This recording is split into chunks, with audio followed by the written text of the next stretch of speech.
Welcome to your weekly interval. This is the Best Damn Nerd Show. I am your host, microphone alchemist James Kincaid. With me tonight, Imperial Commissar Jeff Budd. I've got my ginger ale. Let's talk some Mortal Kombat. Excellent. Chief Science Officer from Star Labs, Mark Truex. I have a seltzer. Let's talk some Mortal Kombat. And Professor Chris Davis. Why is this a thing? I have tequila. And why am I the only drunk? I'm having a Then water. let's talk. Oh, Yeah, let's talk about... What are we talking? Mortal Kombat. Mortal Kombat. Why do we have rehearsals if this is what happens? I was expecting some get over here's and stuff like that. I was But, gonna do a Let's Dance, but it's like, I don't know. We changed it up. Even in the movie. We changed it up. It's fine. Yeah, they're already going to know by the It's in the video movie right title, so, you know. It's true. We are going to be talking about the 2021 Mortal Kombat movie reboot. Oh, bait and switch. You told me 95. I don't want to talk about the new one. I would much rather talk about that one. Trust me. Trust me. But we are going to be talking about the new. Yes, it does. It stinks. We're going to be talking about the new Mortal Kombat movie that hit HBO Max. I assume Davis saw it in theaters. But that's so if you have not seen it yet and you do not want any spoilers, because this is going to be kind of like an old school movie night here in these first couple segments, the Best Damn Nerd Show. Hell yeah, dude. Please Pause your Zunes or other non-name brand MP3 playing devices now and come back when you're ready. So we're going to be talking Mortal Kombat here to lead things off. We will get to the Mortal Kombat versus Street Fighter bracket battles. We will do the Emily is Away stream post-mortem later on with a spoiler alert, some of these guys won't be there for that. So there it is. Fatality? Yeah, so that's what's going on. But we're gonna be talking Mortal Kombat. Was there a bestiality happening, or Animality. Still, one of the most prevailing things of this whole Mortal Kombat season we've been doing here at the Best Damn Nerd Show is you calling it a bestiality day. it was so close? We're just gonna move on. But let's talk a little bit about just how it did. 3.8 million viewers in its opening weekend. That is apparently, according to Warner Media and HBO Max record.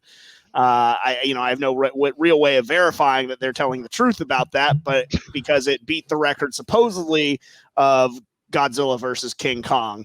But I don't know.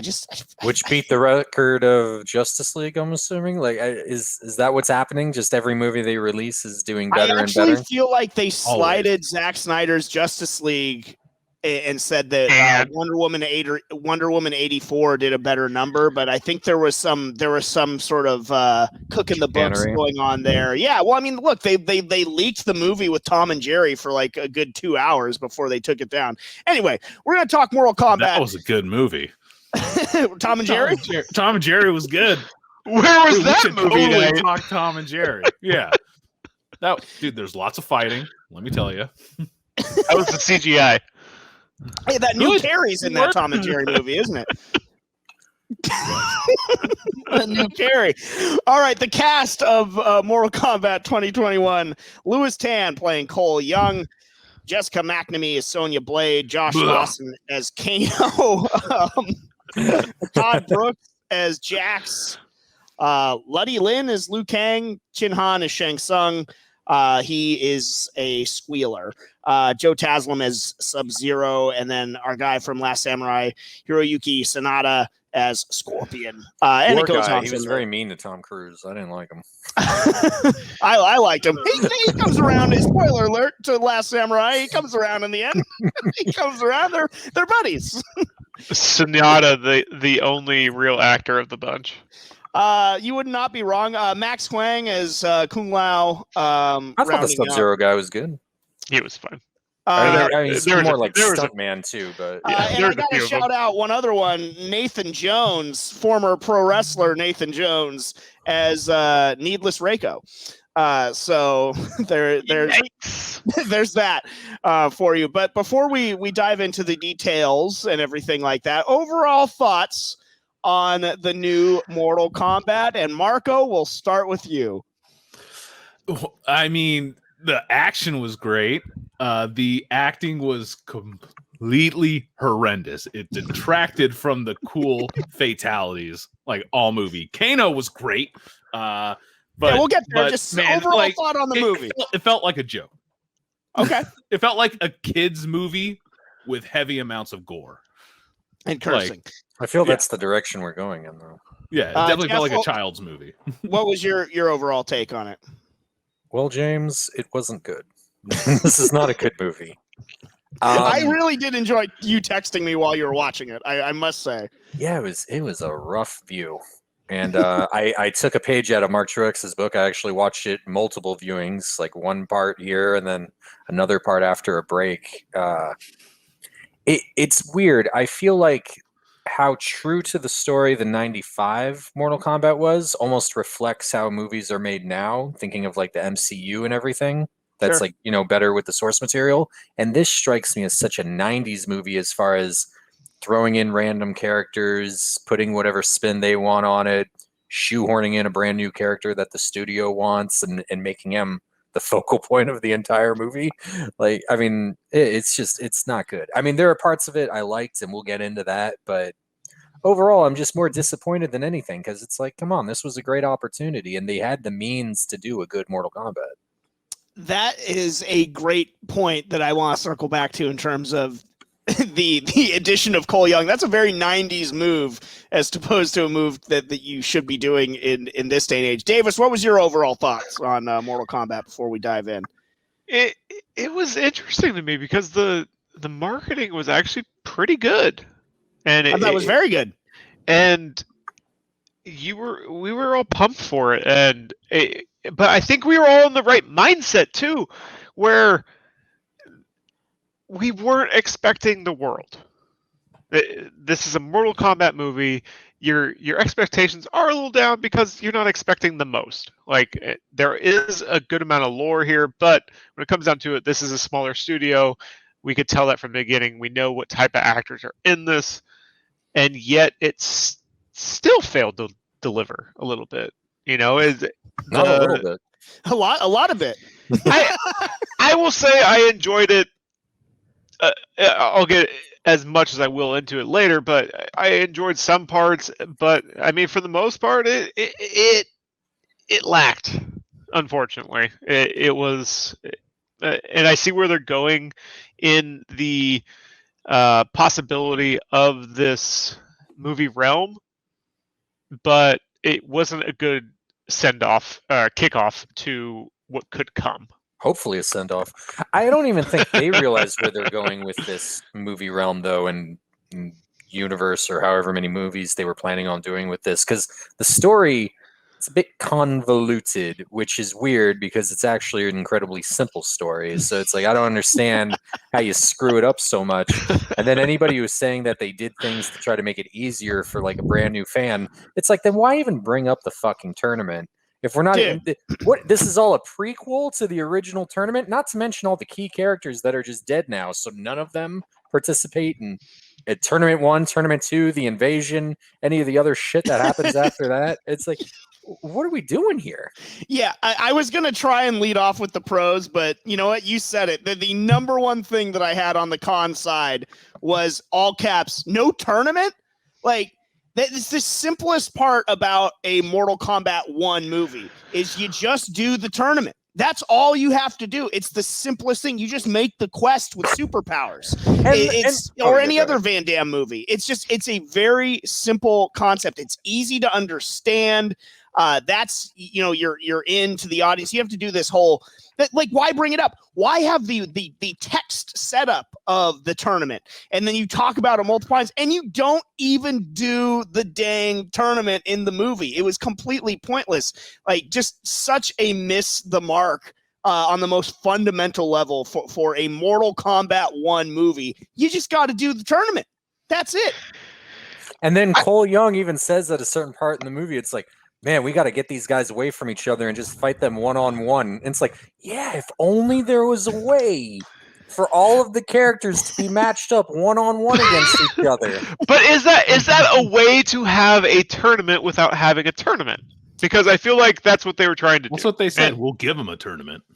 Yeah, Right. he says they want to avoid the tournament, so we'll give them one of our own or whatever. But Why it wasn't the would- tournament. Why would It's not, but it Outworld, is. who is winning, want to avoid the tournament? Yeah, they only have to win one 9 more. in a row.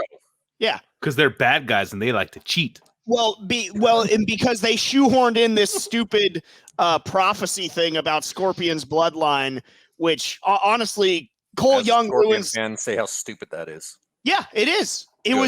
was super stupid. And Cole Young's character essentially ruins the entire movie because they have to placate and change everything around to suit this lousy ass character. He's a terrible character. He added nothing out of you have all of these characters you can choose from the Mortal Kombat mythos. You didn't need to add him, and you didn't need to have him revolve completely around Scorpion in this feud with Sub-Zero, which you only talk about in the first 7 minutes of the movie, and then the last fight scene. What? I will say I didn't think Cole Young was that bad of a character. I'd say his worst crime is just that he doesn't belong there. Shouldn't exist. His power was And then- stupid. It What looked was the it? worst out of everybody. He generates his own Under Armour. We don't know. Like That's what it looked like to I me. think they kind of said it in the beginning where he can take a punch really well. Yeah, Yeah. he's like can absorb damage. And- He's kind of like the Armored Titan. Yeah, he's a tank kind of character. Then he has So- like a billy club. He's just like He's a got, like, special those powered little- nightstick. I thought it was Yeah. gonna become Attack Striker on or Titans something. reference. The We're thing doing about that now. like I think there could have No, been a free lot of watching that show. emotion. There could have been a lot of emotion behind the Cole Young character if they had the balls and killed him off. Or his Because family. Have him No, become the new or- Scorpion. no, I mean, don't, not that it still sucks, but it would be you better. got the Scorpion and you have the actor to play Scorpion. Don't get rid of that. I think you build him Well, up. they did. They He's did get rid barely of in that. He's barely in it, and also no. Oh, dude, yeah. I kind of want like But a he's younger coming back. Scorpion. Is But you he- got even Demon like, I Scorpion. don't even like Sub-Zero and Scorpion being set so far in the past because that screws up everything you want to do. Any like Lin Kuei's storyline. Does that mean that we get rid of James's other favorite character, Kuai Lian? And it's like we're not even going to I introduce do not him. like that And we're character. not going to do the cyber initiative whatsoever because, I mean, the Lin Kuei don't exist anymore, I would assume. Or if they have been turned into cyborgs, who gives a shit?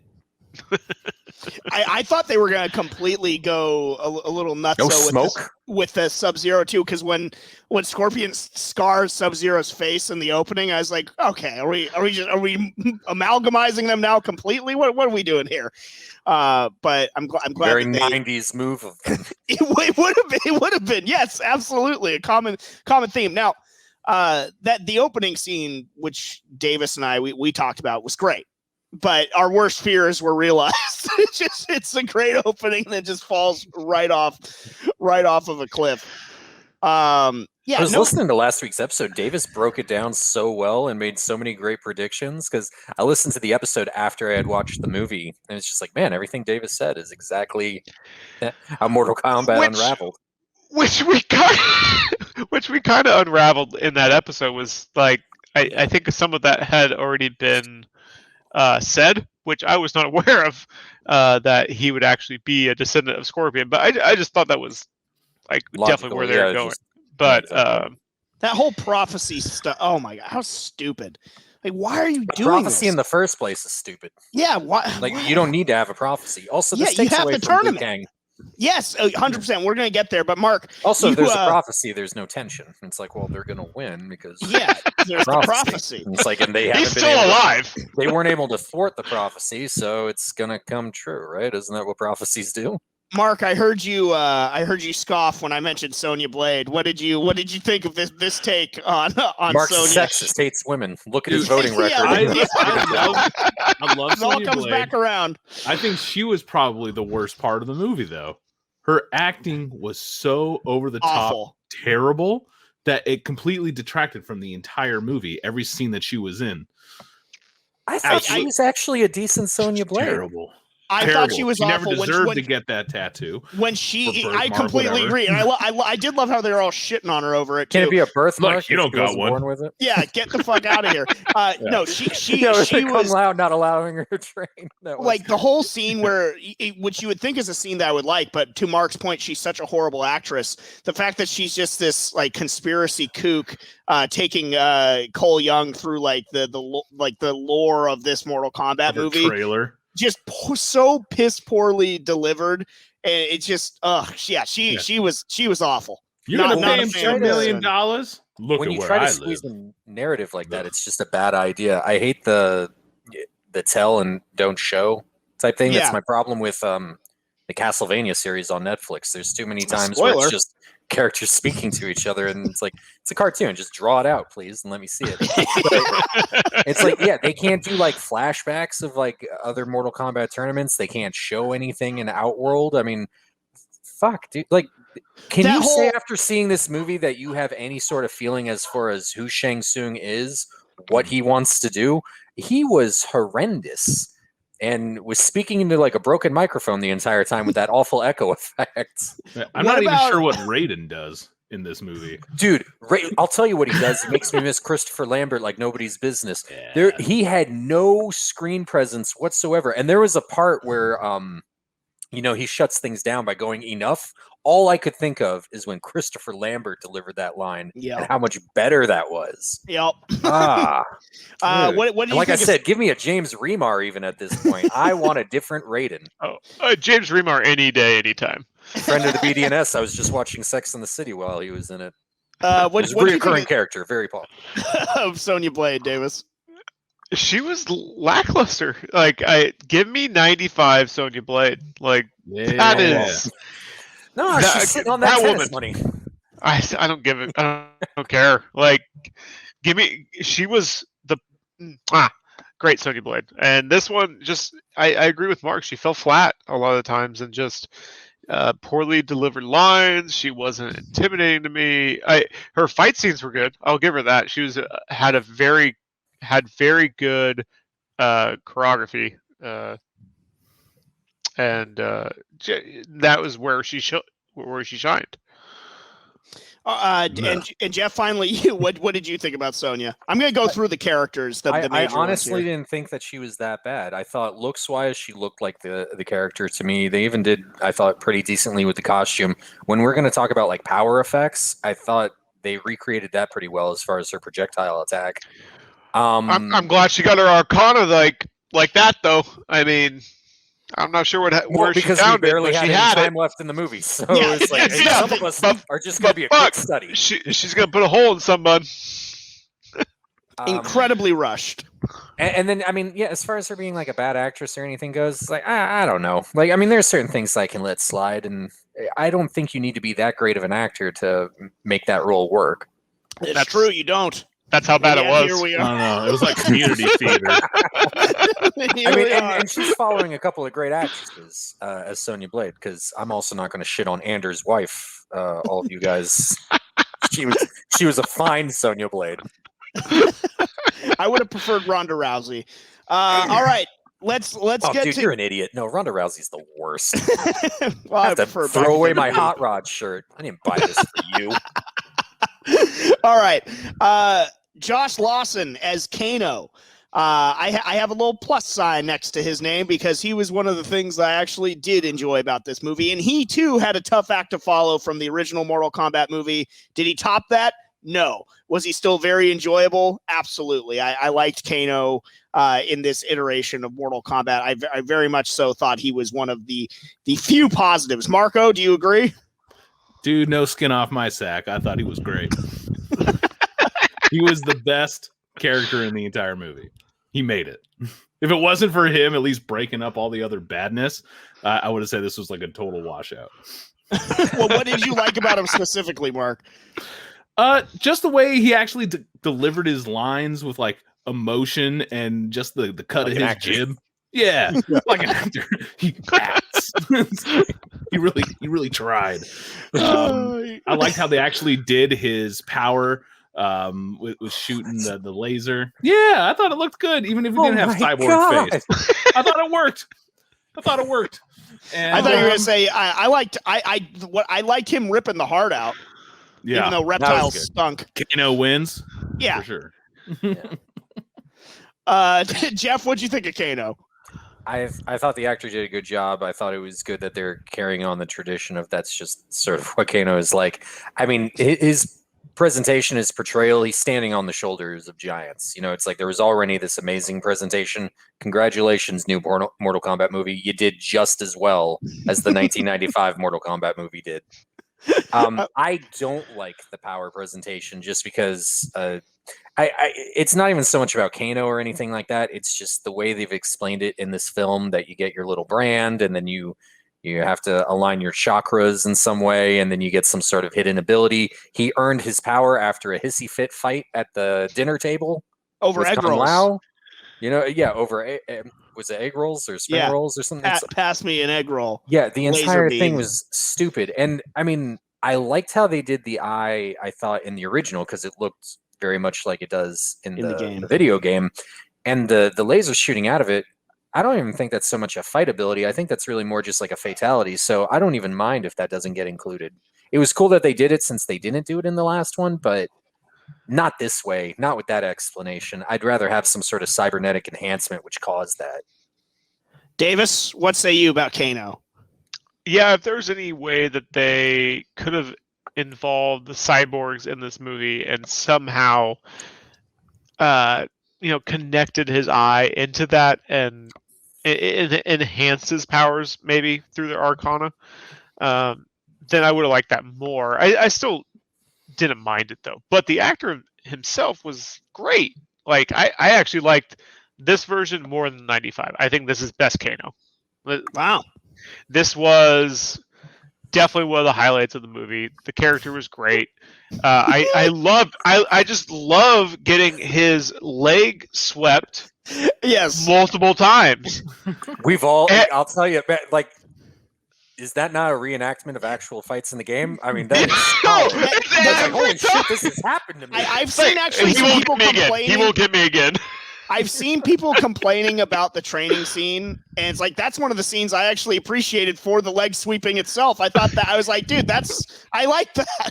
The idea of doing training I thought was stupid, but I mean, the presentation was solid. Yes, and with a movie that had so many awful scenes, hell, man, I mean, I'll give it. It was like the first time you pick up Mortal Kombat and you're playing like a normal level character on the CPU. And he's just like randomly leg sweeping you over and over again.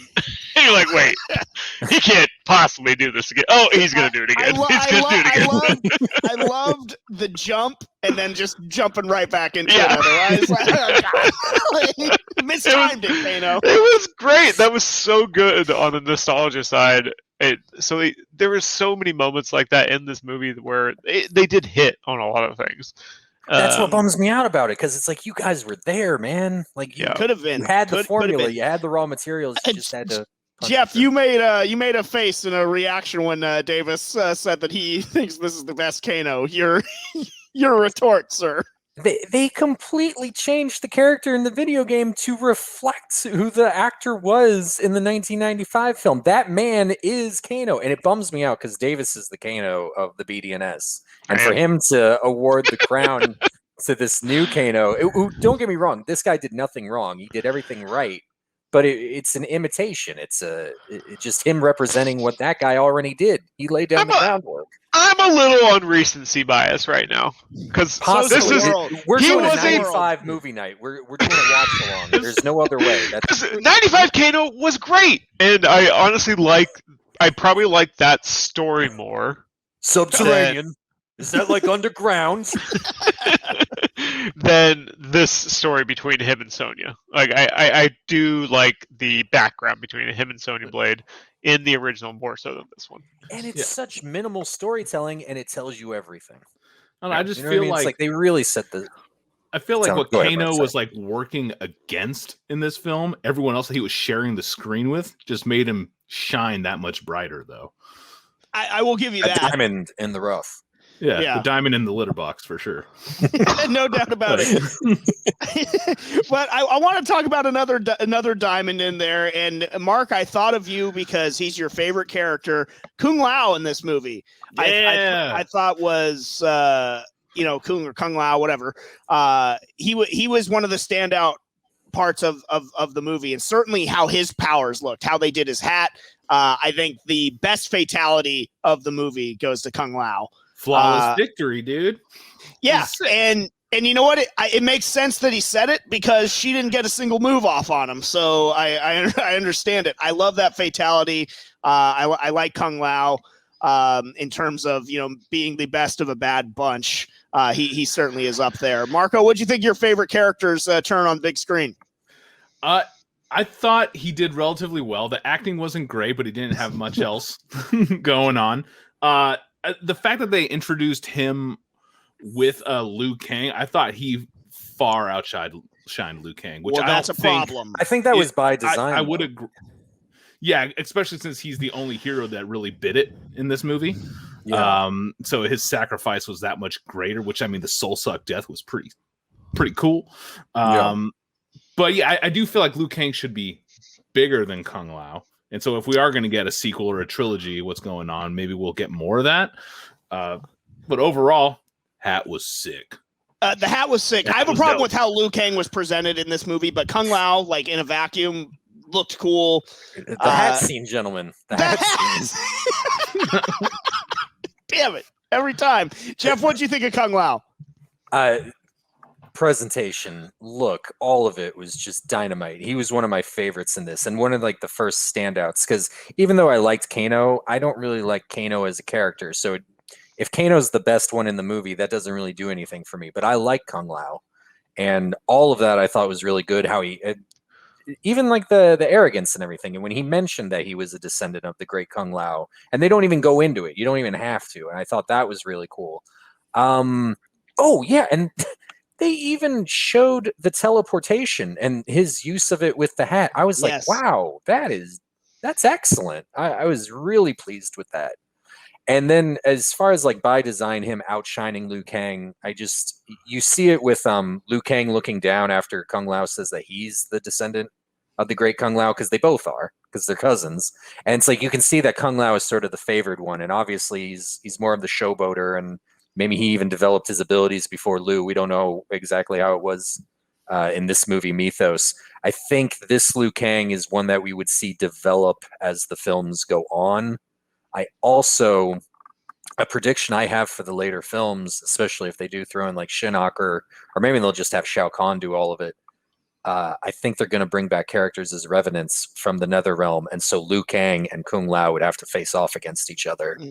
And, Kung Lao will be like, this was mine. This was supposed to be me. And it's like, who are you compared to me? And Liu will have to fight his way through that and like free his cousin's soul. I like that. And I liked how Kung Lao came off in the movie. Davis, what'd you think? He was definitely a plus for me. I don't think we haven't had the representation from him, and I think a character name drop. That's about it. Yeah, that's about it. Yeah, and the hat saw was picture perfect on that. I mean, choice, dude. And the fact that they actually went with that as his fatality, I'm like, all right, they're doing this. right. Reenacted some good ones. Yeah. But yeah, I think it more kind of overshadows Liu Kang, which is the problem.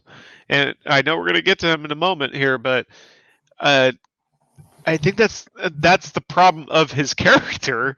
Is nothing against him. It's how they wrote the latter, and it's unfortunate that it happened that way.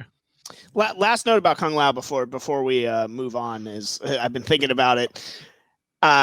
Existing under that misconception for so many years that the Kung Lao that we got in the Mortal Kombat games was the great Kung Lao. I like that better. I stand by it. My memory of him was I thought more of him thinking as like, oh, it's just the reincarnated version of this great former champion. That's awesome. That's how bad the situation has gotten that we've had to reincarnate the great. Well, this character seems to Jeff. You showed me these. You told me to watch the video game movies, and I did. And Kung Lao seems to be the sacrificial goat of all these stories. So I don't know what it is they have against Kung Lao, because I think he's pretty fucking awesome. I think he's pretty great, and they keep killing him off. Stop doing that. You want to make money? Keep Kung Lao in the movie. Come on. Is that to Anne? That's to Anne. Anne Sarnoff. Come on. His biggest crime is he's not Liu Kang, and I think that's what it comes down to, and that's why he's expendable. And then more often than not, like Liu One Kang's could say that character the and how Illuminati maybe felt the same. Yeah, how he progresses in the games, Liu Kang does. Like Kung Lao's death is important because you saw how that set Liu Kang off in the MK9. Yeah. It's like you kind of need that match. It makes no sense, but he needed the push. He is the goat to your T-Rex. Raiden throwing the blood cards. Yep. All right. I lied. The last thing, his death. I thought the soul suck itself looked good, but Jeff, you and I were texting about it. The fact that Shang Tsung could just do it out of nowhere on him, I don't know, was not the. It was just so. Why not just do that at the start? Yeah. Do it at the start, or he's Shang Tsung? Could you just like fight him first? Yeah. Can we just have a fight and Shang Tsung? Maybe you just have Shang Tsung completely wreck his ass, and it's like, whoa! If that's what he does to Kung Lao, like none of these guys stand a chance. 100%. And then when Liu Kang eventually, or maybe Cole eventually beats him in a later movie, it's like, okay, this is really substantial because I understand how powerful he is compared to everybody else. You got to earn that. Yeah. No, it's you. The fact that he could just pull him over with a move and suck a soul, that was very. Just do that. It was all very of them really fast.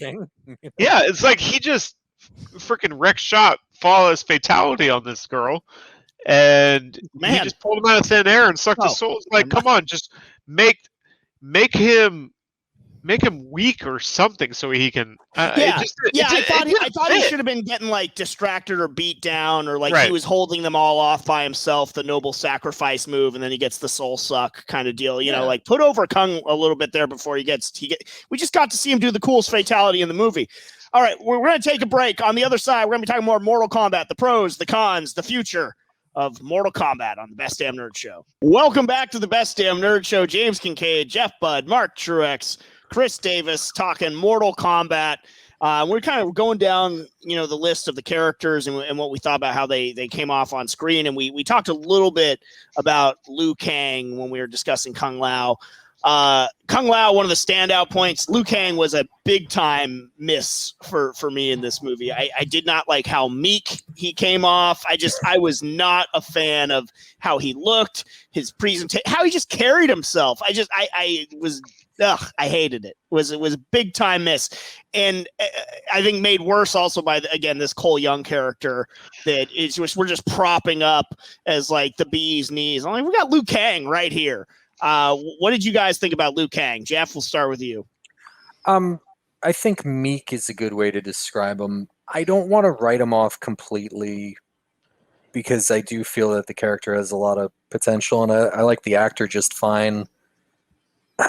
It's hard because I feel things would be a lot better if we just didn't have Cole in the film. Yes. Not so much anything against Cole, just like I said, his existence.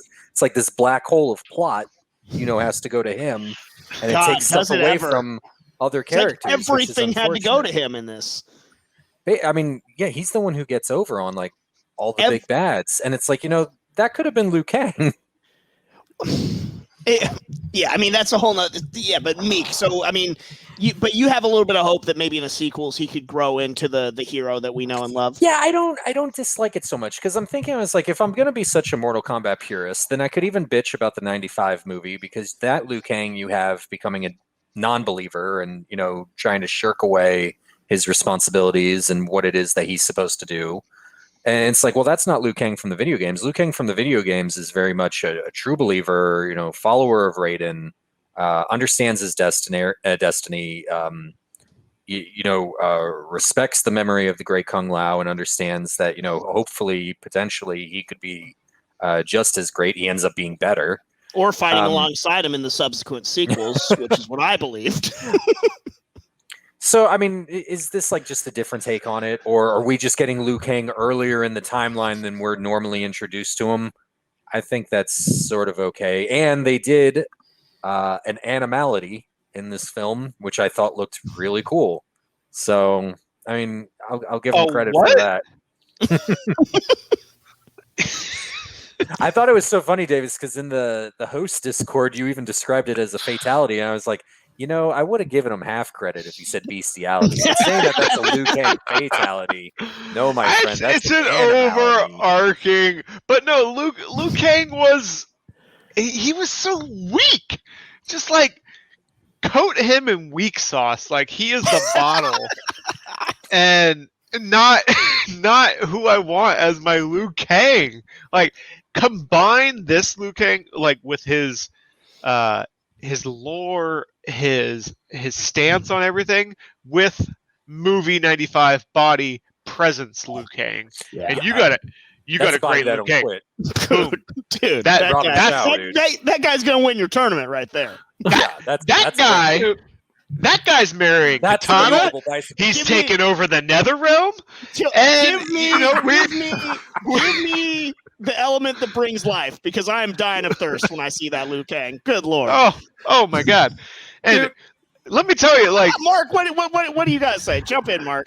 Well, the thing I was going to say about him, like, everyone's saying how he looks weak, and that's just because he had his shirt on for so much of it. But once he took it off, he was a little hard body. I thought he looked good. I think they're saying he's weak because of how he carries himself in like his little shoulders. Yeah, his presence was so just that Kung Lao is in your face and he's all about it. Which, like I said, you kind of need that though. The two of them do need to be different, and Kung Lao serves his purpose, and sometimes it's like in its own way to make Liu Kang shine, differently. I don't know. I see potential there. I'm not writing him off. I don't see him being able to take, if we go video games. He could kick that Shang Tsung's ass. Did you see that guy? That guy did shit. He could, but like he sucked on Kung Lao for a little bit. That's do you want the chemistry of that Liu Kang and that Shang Tsung? I don't care about that battle. I just don't. That does not seem like a climax. That is 3-week-old milk right there that I just don't want to sip on. And no, thank you. And if we go Mortal Kombat video game style, I don't want that Liu Kang taking over the Netherrealm. I just don't. Like, I don't think we're gonna get that storyline, so don't worry about it. But that would be fun. That would be fun. You push Davis down the rabbit hole, Jeff. I am so deep. I just wanted to talk Mortal Kombat with somebody, and you pushed me to my limits. Oh my God! All right, well let's leave. I think we can all agree that he looked a little weak. I am heartened that some of you see potential in him. The animality did look sick. That the dragon that looked cool. Which takes us to Liu Kang not taking lives though. That's another thing. However, like when he does it, it was post Kung Lao death though. So and we'll get to Cabal, I'm sure. I think it was. That's where I was going. The victim of said animality. What is he standing in? Because this does not make any sense to me, unless he is standing in tar. Because if it was, that's great. Was it tar? What did you think it was? I thought it was just like oil. I thought it was just like lighter fluid. It looks like tar to me. Okay, if it's tar, I'm good. We're set. If you guys are fine with that, that's cool. Yeah. I'm glad we resolved that. Yeah. No, but that's a big issue because he's like speeding around everywhere in the movie, and you're telling me he can't speed out of oil? I'm sorry, but he could. I think he was in some tar. Okay, I think. What's that Jason Statham movie where he's fighting all the guys in the oil? It's like it's a very tricky substance to try to fight people in. There was a very big plot hole for me in that moment, and I thought it was oil. I really thought it was oil. I love the idea of David shutting off the movie, and that's the thing that he's complaining about. How was Cabal in? Cabal is somebody that has gotten a lot of praise, though. Even the people that did not like the movie, people really liked Cabal. Marco, what say you? I do like Cabal. I thought he came across really well. I did not anticipate his voice, how it was, but I'm not very versed on his lore. That's like playing him in MK3. So that just threw me off. But overall, I liked his presence. And of that, like, thrown bag of like henches that they decided to toss in, I thought he was the standout of them. Easily. Yeah, absolutely. And in terms of somebody that, you know, working with Kano, the voice and like the delivery and everything really made picture perfect sense for me. This Cabal might be my favorite Cabal that I've got. I never really cared for playing as him in the games, so I was never a big Cabal guy, but he worked for me in the movies. Jeff, what'd you think of Cabal? Like the look, like the power set with the speed moves and everything like that. I thought the voice was good. They referenced the Black Dragon, which we didn't talk about, which is awesome. They talk about how he's old friends with Kano, which was terrific. The back and forth between the two of them was awesome. He even references that Kano is the one who's responsible for his current physical appearance. This iron lung. I mean, that's different than the games, but they're also making Cabal a bad guy. I like Cabal as, you know, reformed bad guy turned good guy and all of that, but I mean, that's fine. I thought all of it though was really good. In terms of everything that they did with this movie, it's like that's definitely one of the better things. And in terms of the villains, other than Bi-Han, Cabal was the man. Yeah, Davis, other than him being in a substance that may or may not be tar, what did you think of Cabal? That really threw me off, man. Speaking of throwing me off, I'm not gonna lie, that his voice actually threw me off a lot. I did not feel like it fit the character, and I just was thrown out of a lot of scenes he was in. I did not feel like it actually fit his character, and but outside of that, I loved his moveset. His look was top notch, like probably the best look of the movie, and his association with Black Dragon and Kano, I thought was good. That's why I thought the voice was perfect, because I was like, dude, this guy sounds like the dude that's running with Kano. Like, it didn't sound like a voice coming out of that suit. I think it sounded too clean. I think that was my issue with it. Needed some more Vader in there. Or something like that. It just like that doesn't match what he's wearing, and it really threw me off, like oddly. Like I was actually thinking about this during the movie, like why, along with the oil and Cabal really had some hangups, as you're saying.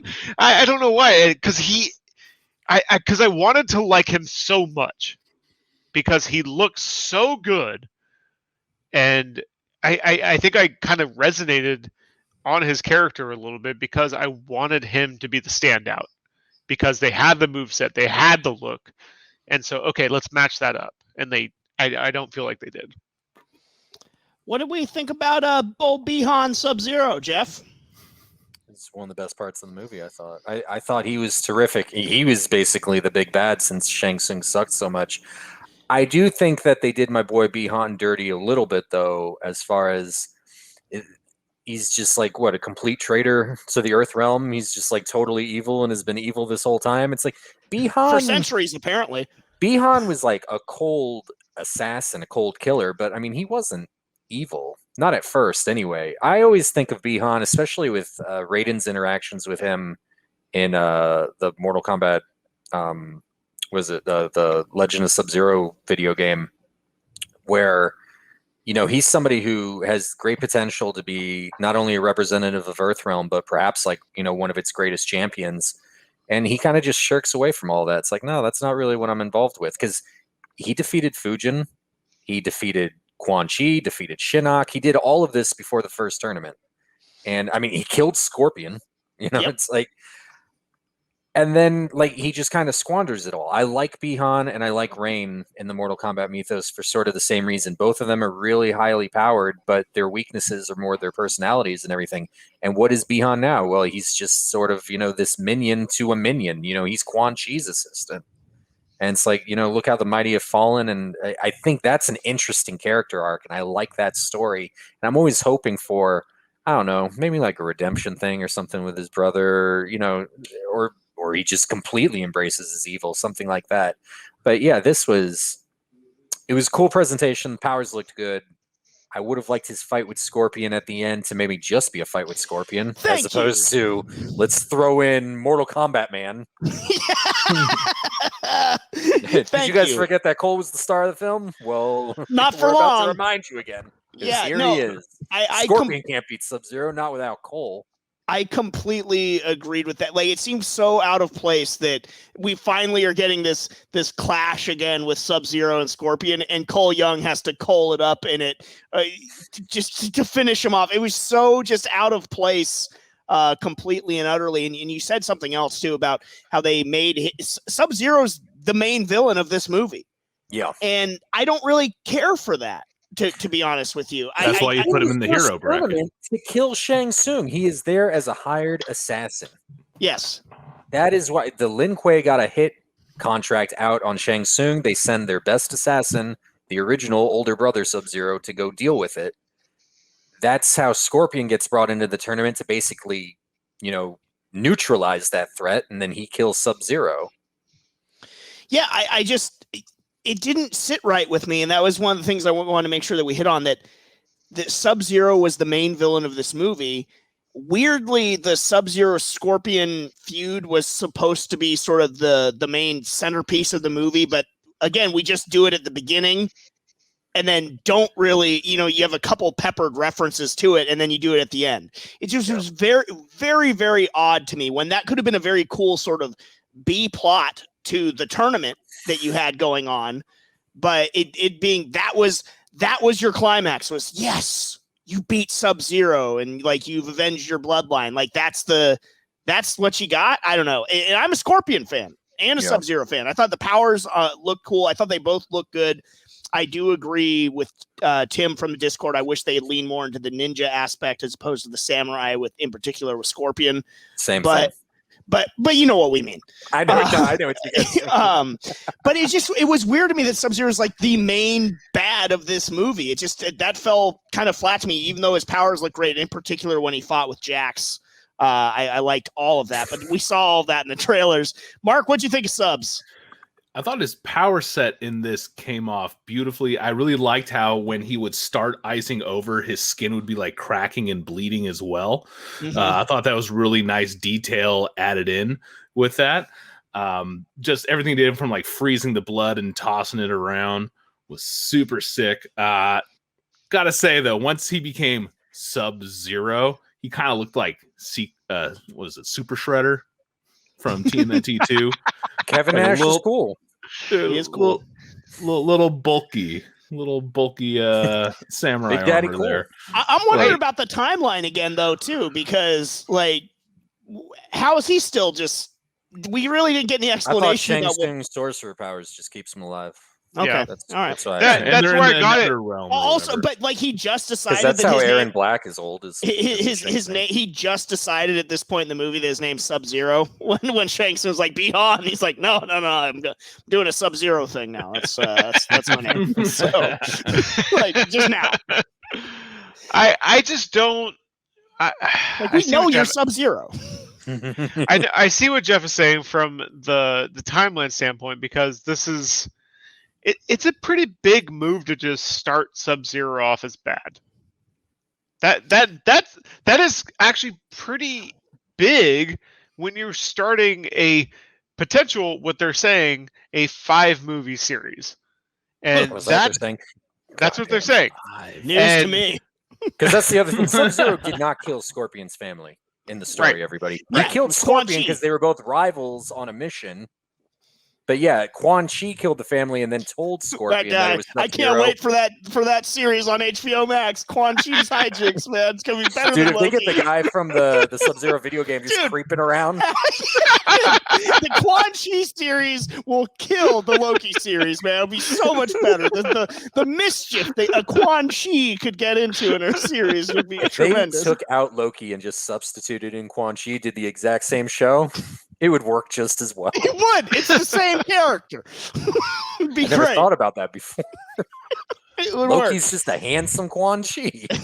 And you know what, Quan Chi, he's got a certain appeal about him. Well, Quan Chi's upper body. I mean, he looks good with the shirt off. At least he did during the Deadly Alliance days. I don't know what it got like later. Loved him in the Sub-Zero mythologies. Yeah, he's... All right. What about Melina? Was disappointed with the facials of Melina. Like the why didn't she have the mask and revealed like the horrifying She face? showed her ugly face the entire movie. Like, And it wasn't even that you dumb bad. bitch. It should have been worse. You're Didn't supposed to like be Melina. ashamed of that. You're And ashamed also- of your Tarkatan mouth. What Also, are a you doing? Melina with no katana just seems stupid to me. But Melina no katana makes no sense. I- You're a clone of katana. But How do you have this? I mean, they are clearly not going to get into the clone story. There's no not? way. There's just no way. Like that's gonna be so Not- convoluted by the second What movie. if they get Cole Young involved in the story? Then can we do the cloning? Hey, spoiler alert! He's gonna be there, unfortunately. God, If I can do the centuries-long ninja rivalry, I think I could do a couple of lines about the cloning. Mortal Kombat Man is a hilarious name for Cole Young, by the way. That's who he is. Mark, did you like Melina? The only part I liked about her wasn't even like necessarily her. It's when Cole Young starts like quarterbacking all the heroes, like, here's our plan, here's what we're gonna do, we're gonna I know pick people off and fight. And he's like, Sonya. She's like, yeah, let me fight that bitch. He's like, nah, you fight this dude, I'm fighting the girl.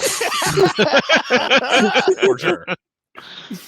Oh, I thought that's where you're gonna go with it. No, her best moment was essentially telling Sonya that she was worthless, and Kano going, "Oh, girls are so mean."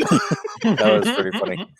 But yeah, the mouth didn't look good until like the last scene. I feel like it should have been wearing the mask the entire time. Then you reveal it, you get the big Tarkatan mouth. We don't even know what the hell the Tarkatans are, so like that kind of sucks already. But it's like you could at least show the mouth if that's what you're gonna do. Also, I don't know, better Melina outfit. You don't have to do the completely, skimpy outfit. But I mean, Melina purposely shows more skin than To Katana. distract from the face. Distract from the face. She's trying to demonstrate the femininity and the beauty and all of that. Like, it's like, I'm very beautiful. I'm very attractive and all this. And then the reveal of the face, because Tarkatan's in Outworld. I mean, people are not a fan. Well, okay, so I'm glad you brought up the Tarkatans in general. I would have, in terms of a Well, you're plot a Baraka device, guy. in terms of, and so is Zika. He was very upset that the Illuminati did not include Baraka in the tourney. But The Illuminati discussed. maybe. So I so I'm heard. Lau didn't even make it. Well, we have Liu Kang. But the Tarkatans would have been a fine, like, sort of plot device to have a bunch of baddies that you could beat up on and sort of showcase your heroes a little bit more. They could have been your Mortal Kombat Annihilation. Yeah, they could have been your putties. They could have been your whatever the aliens were in the first Avengers movie. To sort of get some more hero shots and stuff like that.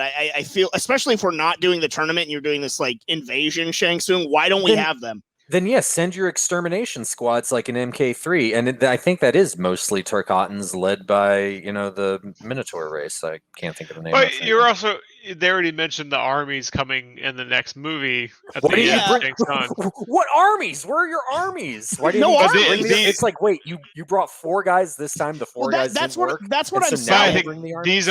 these are the Tarkatans now, and this is where Baraka comes in, and he's a general, and he's going to be like a leader. Well, And but I see that from an army standpoint. Like, this is like a whole freaking race that is going to be coming at you. I just it was so underwhelming how they did it in this We're never movie. going to get that tournament. Yeah, exactly. So the fact that you're not doing the tournament in this, then you got to give me, some more people for them to beat up on. We're getting the tournament next movie. And That's then bullshit. The movie, The armies No, are coming. Why are we even doing the tournament now? We got armies. No, coming. because the tournament was like the next day. I feel like and the Oh, timeline wait, Cole of has to go to Just opens Hollywood. up day 2. it's very convoluted of when the tournament actually is, because it seems like it's tomorrow.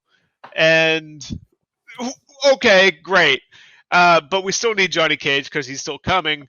But it's it feels like it's literally like within the weekend. So what are we doing? Well, we should have had the Tarkatans show up. That's what we should have been doing. No, because that's the next movie. That's the third movie. That's the army movie. That's the Annihilation. That's Shao Kahn coming in, like disregarding what we should've the done- You're already gods. screwing everything up. No, you do. First movie is first tournament. That Yes. doesn't work. Shao Kahn does fake dummy tournament in Outworld by luring everybody over by kidnapping Sonya Blade and killing the Shaolin monks. And it's like, okay, but then Liu Kang kicks his ass. Third one is Shao Kahn's like, well, all right, we're clearly not winning a tournament against these guys. Fuck it, I'll just bring my armies and invade Earthrealm.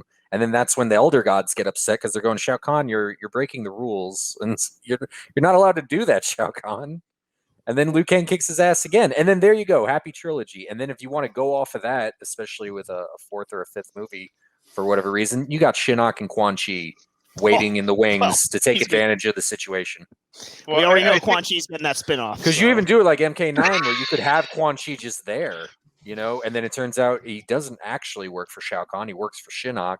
And he's just making himself useful for Shao Kahn so he can be there to manipulate Quan the situation. Chi, am I right, guys? Dude, it's Classic. honestly is a classic Quan Chi. The more we talk about him, the more I'm becoming a fan.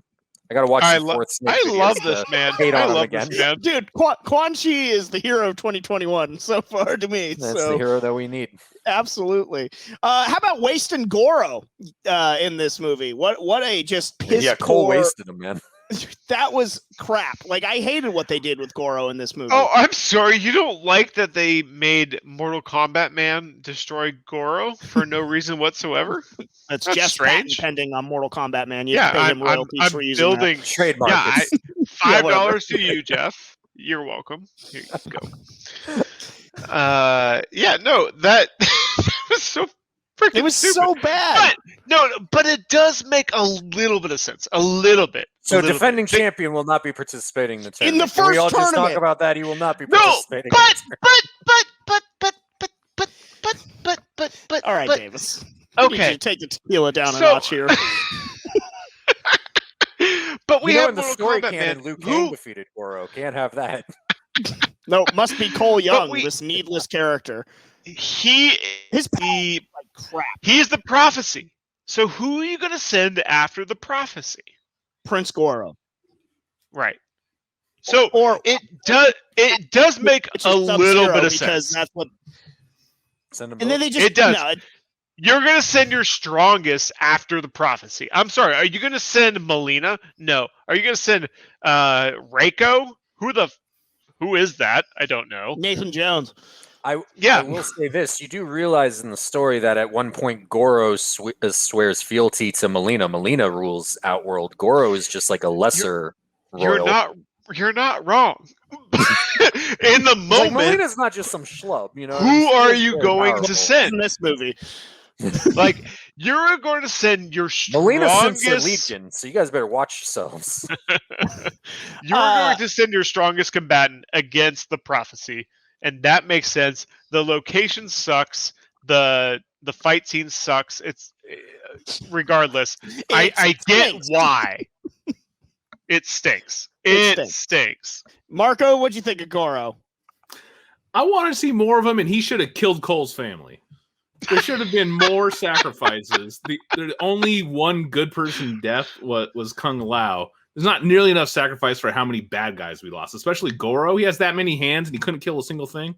Doesn't make sense. Yeah. I am so remiss. I wanted to lead off this segment with this character. One of my favorite parts of the movie for being so bad it's hilarious. Jeff already knows Jackson his little baby arms. Oh my god, dude! How stupid but awesome was that? Like, if there's a lasting legacy from the 2021 Mortal Kombat movie, it has to be Jax's little ineffectual. What do you call them? Starter set arms, Jeff? Yes. Like, holy wow, just such a great visual. His little pissant arms. Jeff, what do you it's like think of the- Jax? I mean, as far as the character and how The he, arms. you know, No, just the arms. oh, just the arms, because the character was just, I don't know, he's just Jax. You know, I'm not really a huge fan of him, but I thought the guy was fine. The arms were stupid. Another thing is, nobody really knows for sure if the Jax arms are implants, replacements, or anything like that, because that changes from movie to comic to video game. I'm fine with them doing the arm replacements, especially because like some of the fatalities with like, you know, it turning into a cannon or blades and things like that. But why do we have to have the transitional arms? Why not the cool arm death where Sub-Zero just rips off his human arms, and then we just get the good arms, you know? And then that's fine. That's a special talent. But yes, the special talent, special power. And then Luke brought up a great point in the Discord. So what is Jax's secret talent if he doesn't lose his arms? We'll never know. Yeah, we'll never know. I just don't. It doesn't make any sense because those are mechanical, and that is clearly not a part of him. So, is he getting like Gumby arms outside of that, or what is happening to him if he doesn't lose his arms? And that's a very good point. Maybe he's just a technopath and he can control a lot more than just his arms. There we go. Maybe. That's something. Okay. Yeah, but can we just talk about how funny his little arms look though? Like, the little arms were hilarious. Like, his little arms I'm remiss. We're an hour into this podcast and I buried the lead. Jack's baby arms are the best part about this Mortal Kombat movie. Jack's baby arms Briggs. Dude. Like that I haven't seen enough memes about Jax's little tiny arms yet. Like people need to get on this. It has to be the prevailing and enduring legacy of this Mortal Kombat movie. All right, I do want to move on. I'm sorry. Go ahead. The actor was good. I thought the actor was fine. He was Jax. Yeah, I've actually always liked Jax more in Annihilation though, and he had like more of a character arc. Yeah, no, but this guy was like actually like I could see him as Jax. Yeah, and so he's always been good. He was fantastic. Keep that man. Blood. He was the best part about the Supergirl TV show. Sure, Mark. Who was he in Supergirl TV show? Jimmy Olsen. He was Jimmy Olsen? Mm-hmm. Best part of it. Then he becomes the Guardian. Yeah. Oh, okay. That's right. Oh, that's right. Okay. Yeah. The rest of that show was shit. Yeah, you really. I don't like Jimmy Olsen being the Guardian either. Show. I don't like Jimmy Olsen. Looks like a superhero. They had to give him something. Yeah, that's fair. That's fair. I do like the Guardian though as a character. All right, real quick, just thoughts on Scorpion. I mean, he was essentially a vital to the plot. Yeah, vital to the plot, but a cameo appearance, I suppose you could say. He helped set up Cole, and that's what really matters. Yeah, he helped set up the main character. I was woefully disappointed that we got so little of Scorpion in this. Davis, what say you?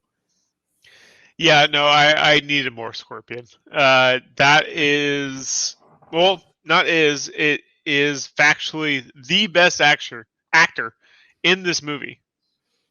And we kind of just sidestepped him. Yeah, well, like Jeff said, he was serving his purpose to Cole Young. Yeah, no, I get it. I mean, with what they had for a storyline, okay, great. But guess what? It didn't work. It didn't work at all. Cole Young sucked. And I need a present day Scorpion. I need a present day Sub-Zero. Jeff is completely right that this just goes into the clan lore. And it becomes completely complicated at this point if they are going to try to tie in some of these cyborg characters, which are very cool and could be so great in future movies if they did it right, which this is not a good start. And it's very disturbing to me. Marco, what'd you think of Scorps? Looked great. So when they started doing the final battle, I was waiting the entire time to see if they were going to go full skull and just rip his face off. Yeah. And that they delivered at least on burning off some to expose some of the skull. I thought it was cool. I wanted to know more about him walking Hellscape and stuff, like how they just decided, like, oh, yeah, he's back now. You know, dude, that was so dumb. He's back. Now he's gone again. I'm like, what? I don't know. That was a little quick. Yeah, look cool. woefully underused. Jeff, what'd you think? I mean, yeah, the character Scorpion was fine, but I mean, you guys already kind of hit the nail on the head. The underutilization. I really don't like the timeline skip. I'm not a huge Scorpion fan, but I understand his importance in the Mortal Kombat mythos. It would have been nice to have him just, more participant in this film. It's there's just a lost connection between his time and this time that they just completely disregarded. That I do like the hell powers though, at least. Like that was pretty cool. Yeah. No, that's great. Good explanation of stuff. Go deeper into that. Go like what has he done? Like we have time. Like this is an HBO movie. And I feel like the editors knew that and they cut out some stuff that could have been very nice. Well, they got to go the Zack Snyder route. Where's the 4-hour Mortal Kombat cut? That's what I'm asking. And release the Cole Young cut. Release the Cole Young cut. All right. Is there a cut without Cole Young? That's probably coming, honestly. We'll try and edit one. All right, I want to finish off here with a couple of just thoughts from the Discord, and then who we want to see play Johnny Cage. Gay Florida Nerd says didn't watch it, but I saw all the fatalities on YouTube. That was enough. Also, Reptilian Reptile is dumb. Agreed. Depends on your Mortal Kombat game, though. It does seem to evolve more into devolve more. I need clarification. Was that actually supposed to be Reptile? Because they called him something else. I think it was supposed to be Reptile. I forget what they called him, but they called him like the robot reptile or something like that. I just really felt like it wasn't supposed to be Reptile. Not robot, but they said something. It was like Cyrix Reptile. No, they did not say. They didn't say Cyrix. I think they said his like race, the like race of reptile. They said a word. I was like, that sounds like Mortal Kombat. So it doesn't matter. Who cares? Tycho says, I watched the first 10 minutes, then decided to not watch the rest. Which I think that might be my favorite statement of the whole thing. But the first 10 minutes was like the best.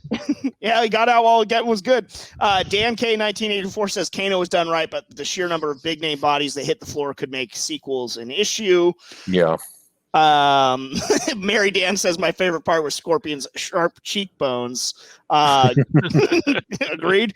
Also, Scorpion at the end of the movie, he takes the mask off to do one thing, puts it back. He just keeps taking it on and off. There's like a six mask removal sequence there. It was just that is very like how we all feel right now. We have to take the mask off and to feel comfortable. I get it. A couple people weighing in about Melina's face not being grotesque enough and things of that nature. Grotesque enough, and yet still not as sexy as the real Melina. I felt. I don't know. There's an appeal to the video game Melina. Yeah, I agree. So let's finish off with talking about Johnny Cage. They set him up for the sequel. I still think it's a big miss they didn't include him in this one. Absolutely. Who do you want to see play Johnny Cage in the Mortal Kombat sequel? I know. The Miz has been sort of campaigning online to play Johnny Cage.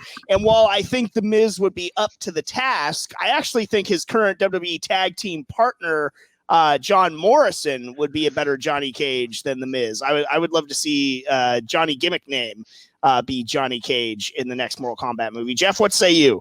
Oh, John Morrison, he'd have to cut his hair. He'd have to cut his hair, though. That'd be the one thing. This is a tricky one because I'm thinking of like known actors, and it's like I don't know if I'd want anybody too recognizable as Johnny Cage, but at the same time they built him up so much at the end of this film, and there was backlash from the fans that he wasn't included in this, and he is a very popular character.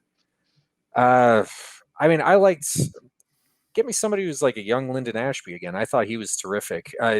Gay Florida Nerd mentioned on Discord Zac Efron.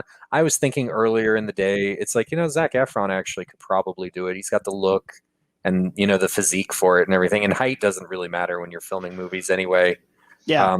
Ryan Reynolds' name has come up. Dan K mentioned that. I kind of have mixed emotions too, because it's not that I dislike Ryan Reynolds, but I don't want this to become just some Ryan Reynolds film. Yeah, I agree. If that makes sense. I totally get that.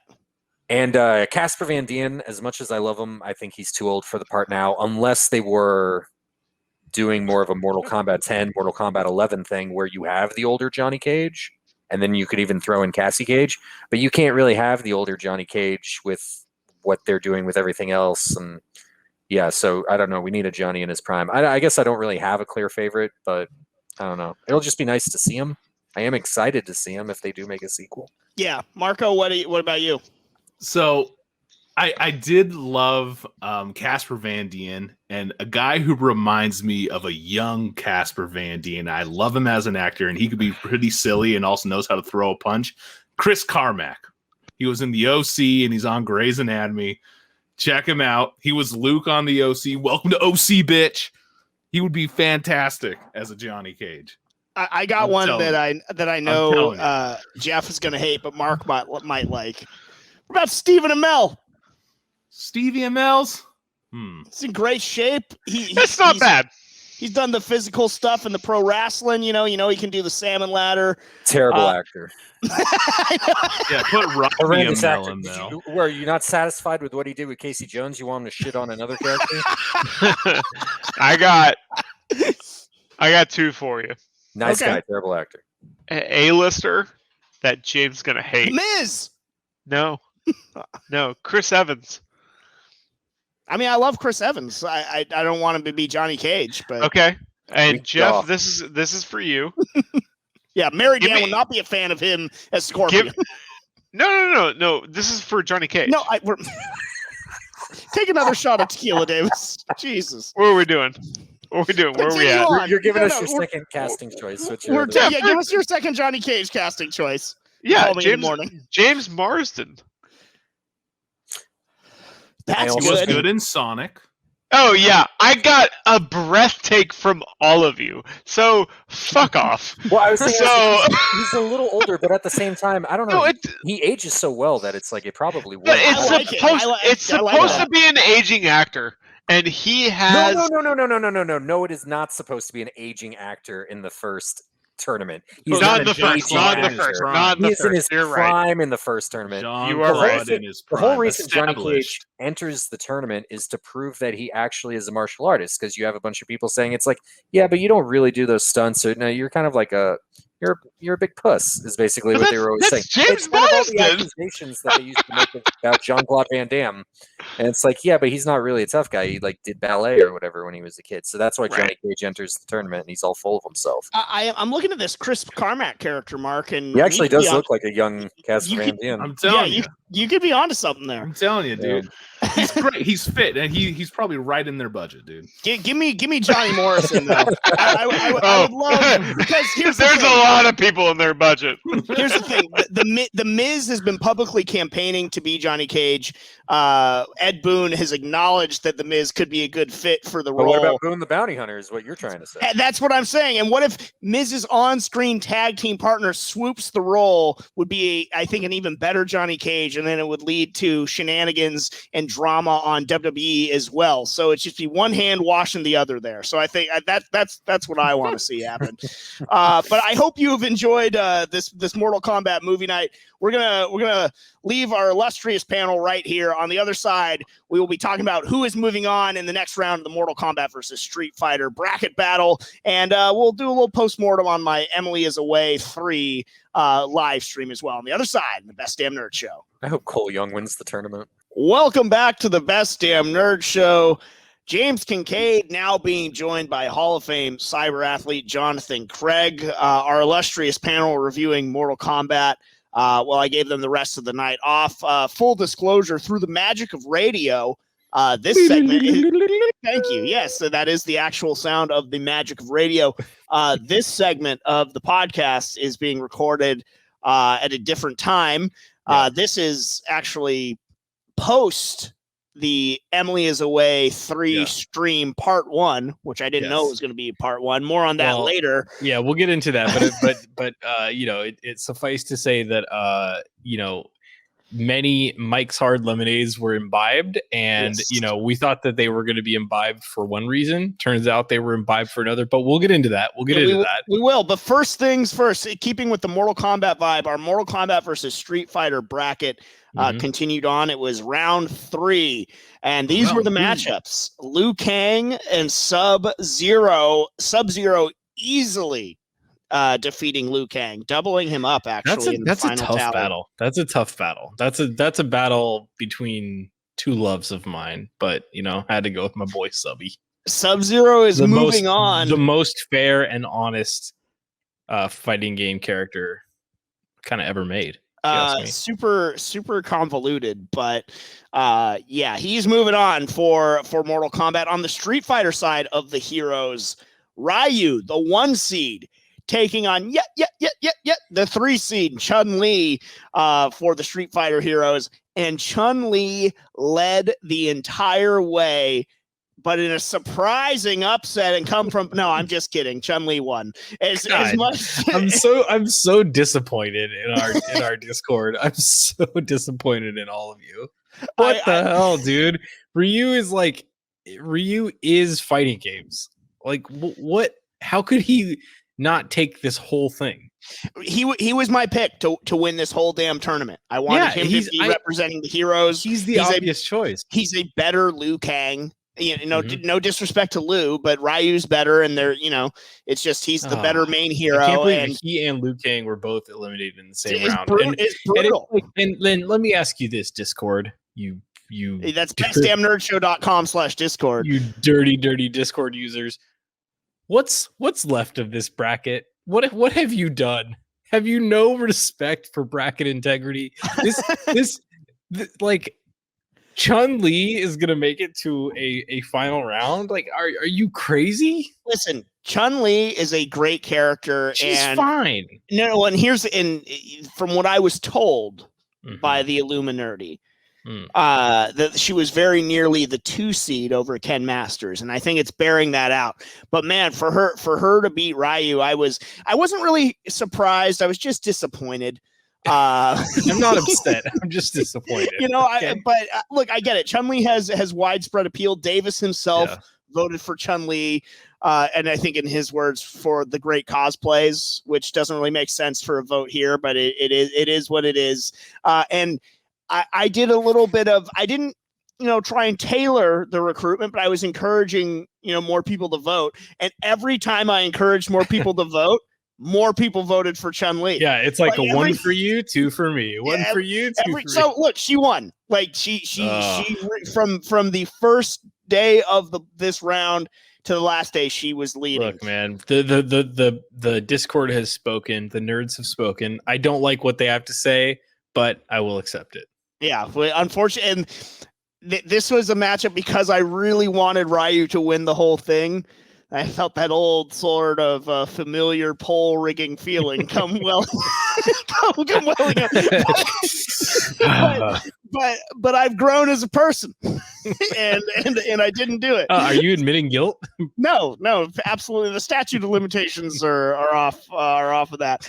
But Chun-Li is moving on. All right, to the villain, and we'll break down the next round matchups after we go through the villains. Shao Kahn, the 1 seed for Mortal Kombat villains, taking on Goro, the 3 seed. The Cinderella story of Prince Goro is continuing. I mean, not really Cinderella, he's a 3 seed, but boy, he's by the skin of his teeth has gotten by the previous 2 rounds. This one, he was leading Shao Kahn the entire way, and this was his highest margin of victory. Once I saw that Ryu was losing, I actually switched my vote because my only reason for voting for Goro was, I want like a Ryu versus Goro final. I think that'd be cool. But once it became apparent that Ryu is not going to get it done, choked, did Ryu. I was like, okay, well now we need Shao Kahn to sort of represent for the villain side if we're not going to get that matchup. But it's Goro moving on. The claymation sensation, baby, is pushing forward. I'm not happy with the results. I will accept them.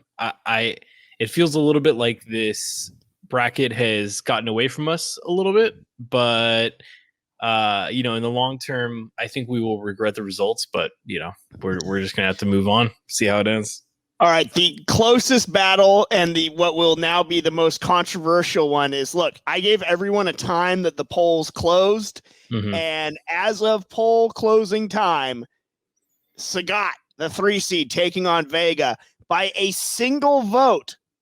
Sagat is moving on to the next round of the tournament. It is Sagat moving on. I went back and I looked at the Discord a day later, and it had flipped by a single vote. It was Vega moving on. But when the polls closed, it was Sagat. I have the screenshots.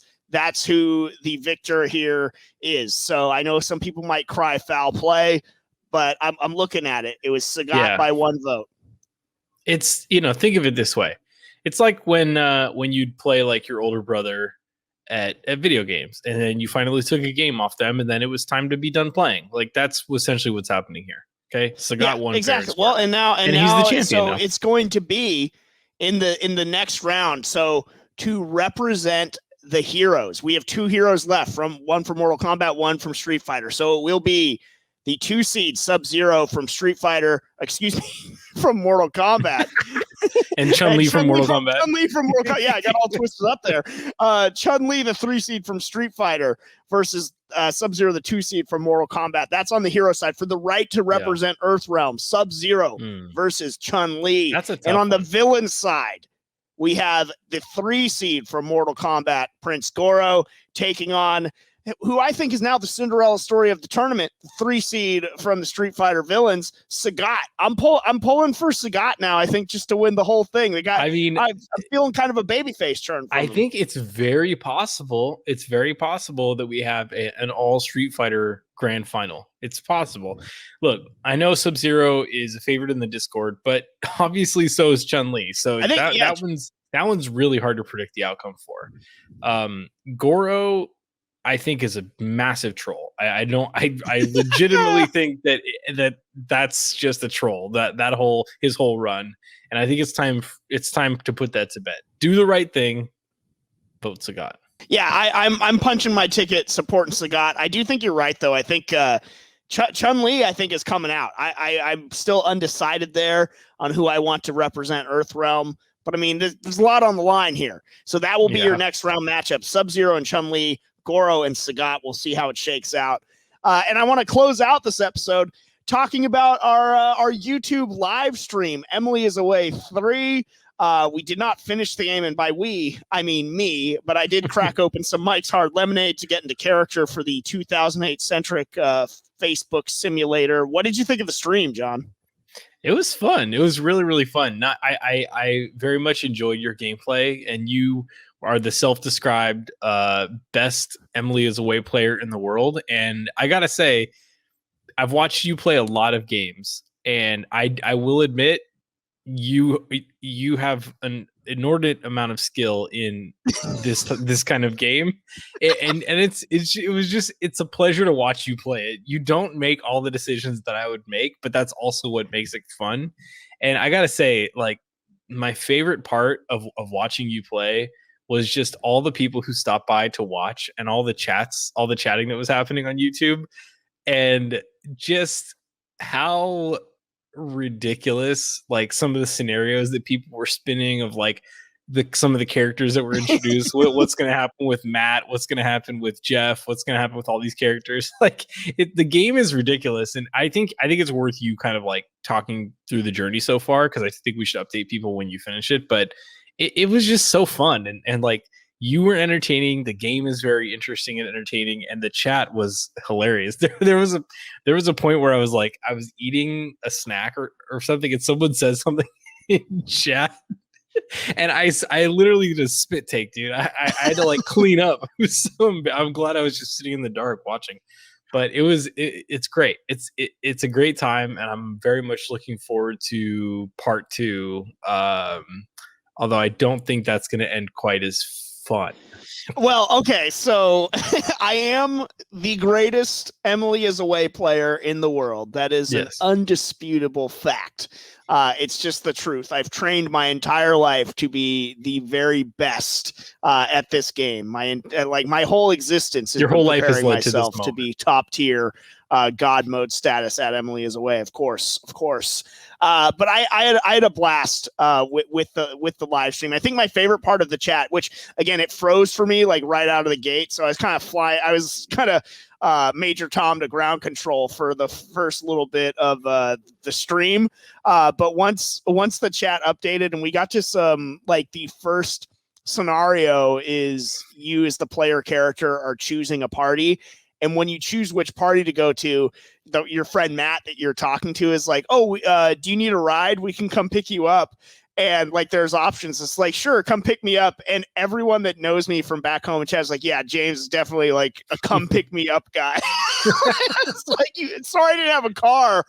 Yeah. You a-holes. For those listening who don't know the concept of the game though, like it's basically like it's like a chatbot game, but it has an interface. It's a simulator. Like it has an interface. This game, like previous iterations had an interface that looked like aim chat, and you would like respond to the chat messages with different characters in the game, and like that it was a choose your own adventure and would lead to different outcomes. The goal of the game is essentially you're in love with this girl Emily. She's like the main crux of the story, and your character is essentially trying to win her over.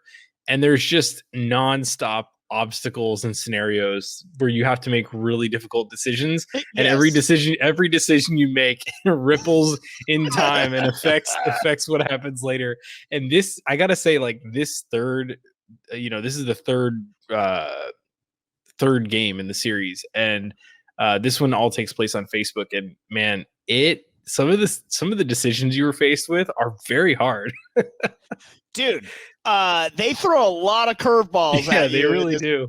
A big ups to Kyle Seeley for this one, because you play the first one, it's just aim. The second one's aim and a little bit of face nook, and it incorporates talking to more characters than just Emily and stuff like that, and some time-based things. But this one really leveled up the sort of butterfly effect deal of what was going on. But because I am a wily veteran of these games, like there's another like Evelyn character who I knew was trying to holler at me too, but I just shut her down immediately, because first playthrough, the name of the game is Emily is Away. And so we have to focus on Emily, and I was willing to sacrifice whatever and whomever to achieve our ultimate goal. But you got to be careful too, because they all be talking to each other.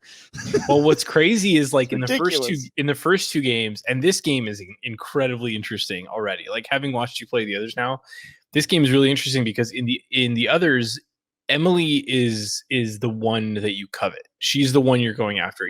Maybe you could make a pass at some of the other characters in the game if you were into them, but Emily is your greatest desire. She's the what is it, the white whale? Yes. So she's always just out of reach. Always just out of reach in those games. But this game is a little bit different. This game actually has like the opposite approach, because James is like halfway through the game. I don't even know if you're halfway through the game yet. I don't either. You are with Emily. Like Emily is your girlfriend in this game right now. It's great. And it's Face Nook official too. And it's Face Nook official. And somebody in chat said I hate Smug James, because once it became Face Nook official, I was definitely feeling myself. Yeah, you were. And that's when the Mike's Hard really started flowing. Yeah, it started really pumping through the bloodstream. But dude, I really enjoyed the stream. It was stressful at times because of the choices we have to make. Dude, game. What's crazy about this is because now you have Emily, it puts you in a completely different position, because in the other games you're like chasing Emily, but in this game you have Emily, and every time she mentions like another guy or even like another circle of friends or whatever, it's all a bait. Like every time something new comes up, you're like, oh shit, is this where it all goes bad? The end? Yeah. And everyone in chat, every time a new character was introduced or anything else, everyone in chat was like, oh, there goes Emily. Like we're all now waiting for the next stream where James loses it all, because he has everything he wants right now. Like honestly, dude, if you think about it, if you never played the game again, like you won. You have Emily right now at the end of, and people can go to our YouTube right now and watch this first playthrough. You have Emily. You got Emily almost right away. You have her now. If you don't touch that game again, you keep Emily. If True. you go back into that game, you have nothing to gain. You have everything to lose, James. Everything to lose. Don't do it. I'm not afraid, John. I've been preparing my whole life to play this game. I am the Ready Player One of Emily is Away, but I had way too much fun with the chat and just exposing other people to this game. And I mean, we're joking around, but I do feel sort of I'm like a duck in water playing this game because it's a game that it's fun to stream and like sort of because everybody can sort of relate to what it's about. We all know about this sort of like online chat sort of dynamics and stuff, and it allows me to share personal stories from my past or sometimes from earlier that day and things like that. So I really do like it, and big ups to everybody that contributed and donated in the stream. I know Tim Cool donated and some other people did too. That's super awesome. And we're gonna do another one. And I loved like watching. Everyone in chat had like a different thing that they would react to too. Like I think it was Sprig who the incessant, because it's all on Facebook, and back then people would like poke each other to flirt. Yes. And the incessant poking was like driving Sprig insane in chat. He would like every like 15 minutes he'd be like, the poking needs to stop. It's post-apocalyptic or whatever. And everyone had a different thing that they were like latching onto or whatever. But the one thing everyone coalesced around is at some point Emily brings up this guy that she's like met in class that's like, she's talking to you about like, she's your girlfriend at this point. And she's like, oh, I'm so excited. Like I'm meeting all these new people. It's really, really fun. I have this new circle of friends. And James is like, oh yeah, who are you talking about? Like, who are the these fuck people? is that? Yeah. And then she's like, oh, there's this really funny guy named Jeff. And everyone in chat, and James thought the same thing as he was playing. But everyone was like, oh shit, dude, never trust a Jeff with a girl. Who the fuck is Jeff? I think it was Sprig. Somebody had the lines like that this game's actually a 2-player multiplayer like 1v1 game, and then Jeff is like entered the game just to wreck me, which would be hilarious. But it's a really, really well designed game too. Like this one in terms of just sort of like every new scenario had me questioning myself and like leaping at tilting at windmills and everything like that. So I encourage you all. The whole stream is on our YouTube page right now, so if you want to go catch up, I think it's entertaining. People seem to really enjoy it. And about the Facebook poking, I got a text today from a friend of mine, and she said, "You're the only person in history that's ever gotten a girlfriend through Facebook poking." So. Yeah, it was a ton of fun. We're gonna do part 2 of the stream in short order. I'm a completionist. I'm going in to die. I'm gonna finish this bad boy off and see what the future holds for Emily and myself. But for right now, hey, I got a girlfriend. You have everything you need right now. It's greedy. It's greedy to go back in. I got to do it though. The gotta give the people what they want. And it was super fun. So I hope if you did participate, you enjoyed it. And thank you again for the contributions. And we'll be announcing when the part 2 will be real soon. But that is going to do it for this edition of the Best Damn Nerd Show. Have a great week, everyone. And remember, if you're a nerd, always say it loud and say it proud. I love you, Emily.